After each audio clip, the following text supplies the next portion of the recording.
CMSED, that means Community Medical Services and Essential Drugs। In course के बारे में supreme court ने 2003 में क्या कहा था, इलाहाबाद हाई कोर्ट ने 2019 में क्या कहा है, कर्नाटक हाई कोर्ट ने 2023 में CMSED कोर्स के बारे में क्या जजमेंट दिया है। उसी तरह सुप्रीम कोर्ट ने 2023 में आसाम के जो Assam rural health regulatory authority act उसके बारे में क्या कहा है, इन सार केस को इस वीडियो में डिस्कस किया जाएगा। मैं हूं अब्दुल सत्तार और आप देख रहे हैं science study media.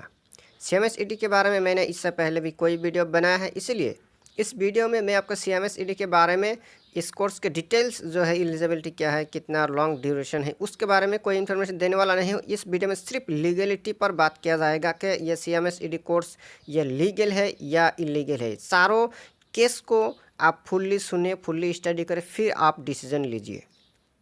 Supreme court का 2003 का जो केस है वो है Subhashis Bakshi and other versus West Bengal medical council and other. ये था 2003 का बात। अब जजमेंट का जो, अगर आप बैकग्राउंड जानना चाहते हैं तो आप फुल जजमेंट पढ़ सकते हैं। जो जजमेंट का बैकग्राउंड मैं आपको शॉर्ट में बता देता हूँ। यह है कि वेस्ट बंगाल में पहले एक ये लॉ था कि जो CMS कोर्स करते हैं, ये कोर्स करने के बाद वो प्रैक्टिस कर सकते थे और प्रेस्क्राइब भी कर सकते थे। दैट मीन्स ट्रीटमेंट भी कर सकते थे, कुछ डिजीज़ का ट्रीटमेंट भी कर सकते थे और प्रेस्क्राइब भी कर सकते थे। लेकिन बाद में जाकर वेस्ट बंगाल ने एक नया रूल बना दिया कि ट्रीटमेंट तो कर सकते हैं लेकिन प्रेस्क्रिप्शन नहीं कर सकते हैं। इसलिए CMS होल्डर जो है वो वेस्ट बंगाल हाई कोर्ट में गया। उसके बाद ये केस जाकर सुप्रीम कोर्ट में गया। दैट मीन्स केस ये था कि वेस्ट बंगाल में CMS कोर्स करने के बाद ट्रीटमेंट करने का तो अलाउ था, लेकिन प्रेस्क्रिप्शन करने का अलाउ बंद कर दिया गया। इसलिए ये केस जाकर आखिर में सुप्रीम कोर्ट में गया। सुप्रीम कोर्ट क्या कहते हैं आप सुनिए। Now the only issue for consideration is whether the right to issue prescription or certificates could be treated as a part of right to treat. In Dr. Mukhtar Chand, it was pointed out that because prescribing a drug is a concomitant right to practice a system of medicine, therefore, in a broad sense, the right to prescribe drug of a system of medicine would be synonymous with the right to practice that system of medicine. In that sense, the right to prescribe a allopathic drug cannot be wholly divorced from the claim to practice allopathic medicine. The appellants are validly holding the right to treat certain disease, so their right to issue prescriptions or certificates cannot be detached from their right to treat. Such right to issue certificates or prescriptions is imbibed in the right to treat. One cannot and shall not be separated from the other. Once the right to treat is recognized, then the right to prescribe medicine or issue necessary certificate flows from it, or else the right to treat cannot be completely protected. Hence, even assuming for a moment that the 1915 notification is not there, still the appellant's right to prescribe medicine cannot be denied. In that view of the matter, the order of the division bench is set aside and that of the learned single judge is restored. Judgment से हमें यही समझ में आया कि supreme court ने बताया कि इन लोगों को वेस्ट बंगाल ने ट्रीटमेंट करने का इजाज़त दिया है, इसलिए प्रेस्क्रिप्शन करने का भी हक देना चाहिए। सुप्रीम कोर्ट का यही कहना है कि वेस्ट बंगाल चूँकि इन लोगों को ट्रीटमेंट करने का इजाज़त दिया है, कुछ मेडिसिन को ट्रीटमेंट करने का अलाउ किया है, इसलिए प्रेस्क्रिप्शन करने से नहीं रोक सकते। अब मैं आपको यूपी के इलाहाबाद हाईकोर्ट के जजमेंट के बारे में बताना चाहता हूँ। इस शख्स का नाम है सुरेंद्र कुमार। यह शख्स all India primary health care vocational course, वहाँ से उनको ये सर्टिफिकेट मिला है CMSED का। यूपी में उनको ट्रीटमेंट करने का, प्रेस्क्रिप्शन करने का राइट नहीं दिया जा रहा है। उसके बाद वो इलाहाबाद हाई कोर्ट में गया। उन्होंने सुप्रीम कोर्ट में जाकर अपना दलील ये रखा कि 2003 में सुप्रीम कोर्ट ने जो जजमेंट दिया है उसके हिसाब से तो मुझे प्रेस्क्रिप्शन करने का हक देना चाहिए। उसके बाद उन्होंने वर्ल्ड हेल्थ ऑर्गेनाइजेशन का भी नाम लिया है। उसके बाद हाई कोर्ट ने क्या जजमेंट दिया है मैं आपको पढ़ के सुनाना चाहता हूँ। Petitioner in fact is a Jhola sub doctor and having worked only for some time in a primary health care. He has filed this writ petition seeking a writ of mandamus directing a respondent to allow him to undergo medical practice treatment of common diseases which according to him do not require any specialized medical training. Court का यह कहना है कि सुरेंद्र कुमार साहब एक झोला साहब doctor है जो लोगों को ट्रीटमेंट करना चाहते हैं। उसके बाद ये भी डिस्कस हुआ कि ये झोला साहब डॉक्टर CMSED कोर्स कहाँ से किया है।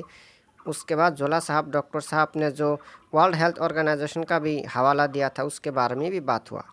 कोर्ट का यही कहना है कि ये झोला साहब डॉक्टर साहब जहाँ से ये कोर्स किया है वो स्टेट गवर्नमेंट का कोई गवर्नमेंट अथॉरिटी नहीं है, गवर्नमेंट बॉडी नहीं है। अब इलाहाबाद हाई कोर्ट ने 2003 का सुप्रीम कोर्ट के जजमेंट के बारे में क्या कहा है।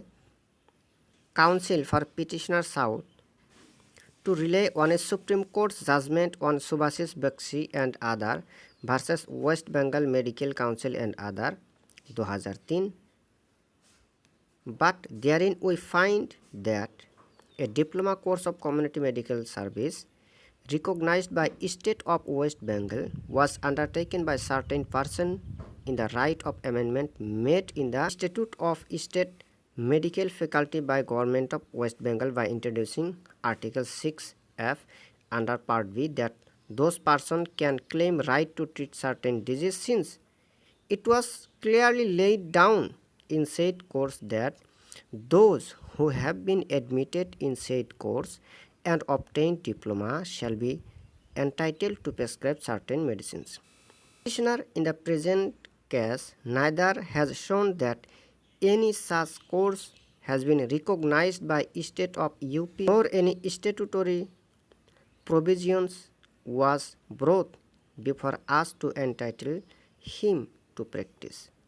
In our view, in State of UP, medical treatment is permissible only by such authorized person who has undergone medical training as recognized by Medical Council of India, which is not the case of petitioner.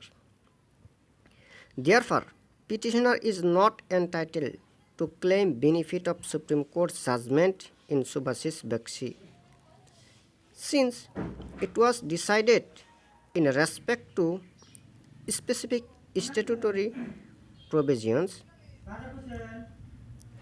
applicable in State of West Bengal only and not to State of UP. Hence, reliance placed on aforesaid Supreme Court judgment is thoroughly misconceived.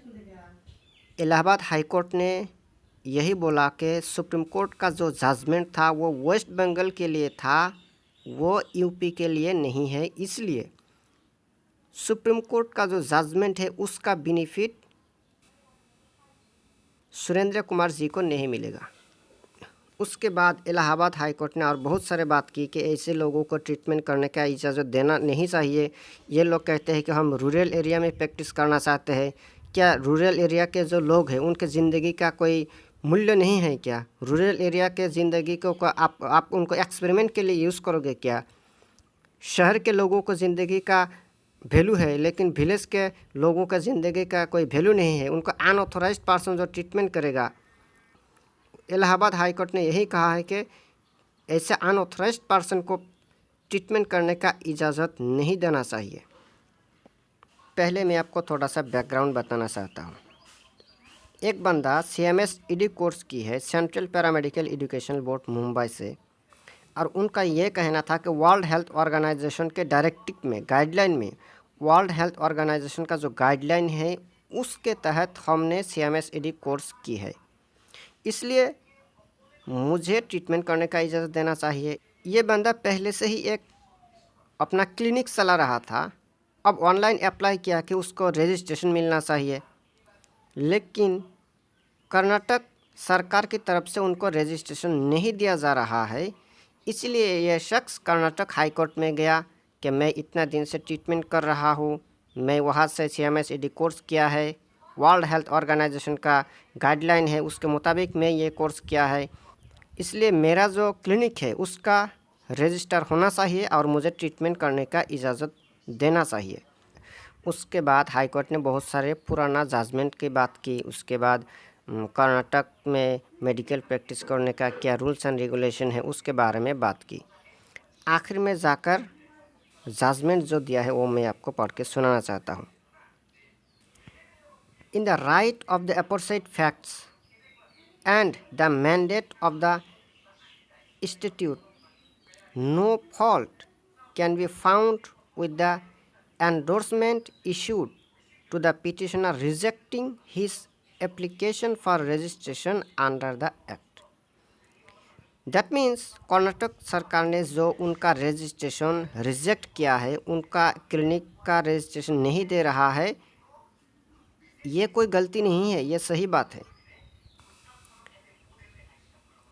The endorsement also noticed that the clinic of the petitioner would be seized and the seizure would be axiomatic, as it is a consequence of non-registration of the clinic by a doctor who has no qualification.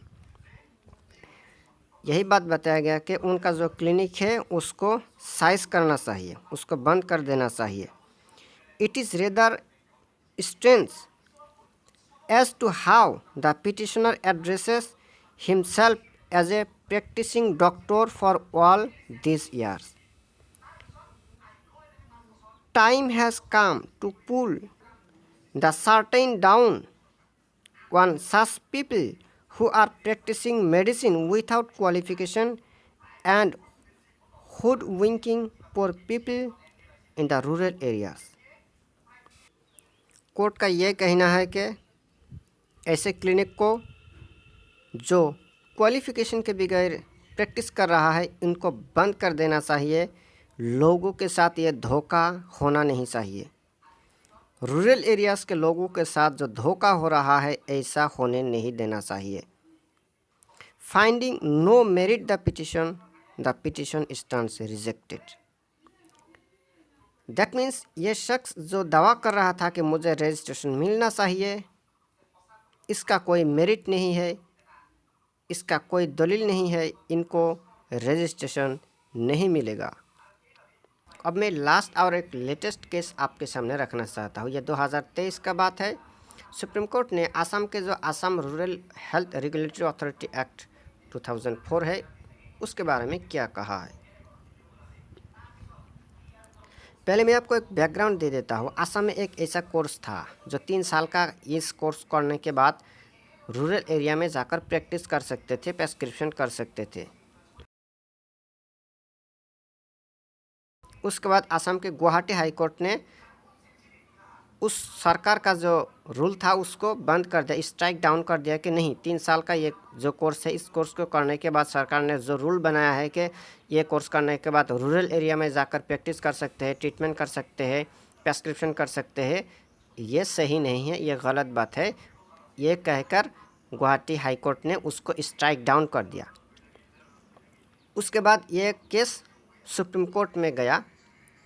Supreme court ने ये कहा, rural health practitioners are not medical practitioners. Assam rural health regulatory authority act 2004 rightly strike down by Guwahati high court. Supreme court ने यही कहा है कि जो आसाम का जो पहले नाम दिया गया था रूरल हेल्थ प्रैक्टिशनर्स, वो मेडिकल प्रैक्टिशनर नहीं है। इसलिए असम को जो Assam rural health regulatory authority act 2004 है, उसको जो हाई कोर्ट ने स्ट्राइक डाउन किया था वो राइट था, वो सही था। यानी सुप्रीम कोर्ट ने भी ये बात बोल दिया है कि जो 3 साल का कोर्स करने के बाद गांव इलाका में जाकर प्रेस्क्रिप्शन करने का, लोगों को ट्रीटमेंट करने का जो हक था उसको बंद कर दिया हाई कोर्ट ने, वो सही था। मैं कंक्लूजन आपको बताना चाहता हूँ कि ये 3 साल का कोर्स था। इस कोर्स को करने के बाद भी रूरल एरिया में लोगों को ट्रीटमेंट करना और प्रेस्क्रिप्शन करना ये इलीगल है। तो आप सोचें कि सिर्फ 18 महीना का एक कोर्स करके किस तरह लोगों को ट्रीटमेंट कर सकते हैं, प्रेस्क्रिप्शन कर सकते हैं, ये बिल्कुल गलत बात है। CMS-ED करने के बाद आज के डेट में वेस्ट बंगाल के बाद किसी भी स्टेट में प्रेस्क्रिप्शन नहीं कर सकते हैं। हो सकता है आने वाले दिन सरकार CMS-ED को अलाउ करे only for as a community health worker. Community health worker के तौर पर इनको अलाउ किया जा सकता है, लेकिन लोगों का ट्रीटमेंट करना, प्रेस्क्रिप्शन करना यह बिल्कुल अलाउड नहीं किया जाएगा। आज भी अलाउ नहीं है, आइंदा काल भी अलाउ नहीं होगा। मैं आपको ये बात गारंटी के साथ बोल रहा हूँ। अगर मैं आपको आखिर में यही बात बताना चाहता हूँ, आज के डेट में अगर कोई शख्स CMS-ED कोर्स करते हैं, उसका मतलब यह है कि वो शख्स अपना समय और पैसा बर्बाद कर रहे हैं, क्योंकि भारत सरकार की तरफ से किसी भी रेगुलेटरी अथॉरिटी की तरफ से कोई नोटिफिकेशन ऐसा नहीं है कि CMS-ED कोर्स करना चाहिए। CMS-ED कोर्स भारत सरकार के द्वारा अलाउड नहीं है। CMS-ED कोर्स भारत सरकार के किसी भी रेगुलेटरी अथॉरिटी के अंडर में नहीं आते हैं। इस कोर्स का कोई रूल्स एंड रेगुलेशन भारत सरकार की तरफ से अभी तक नहीं दिया गया है। इसलिए सिर्फ और सिर्फ सुप्रीम कोर्ट का हवाला देकर और वर्ल्ड हेल्थ ऑर्गेनाइजेशन का बात करके ये कोर्स करके प्रैक्टिस नहीं कर सकते, क्योंकि इलाहाबाद हाई कोर्ट ने बोल दिया है कि सुप्रीम कोर्ट का जो जजमेंट था वो सिर्फ वेस्ट बंगाल के लिए था।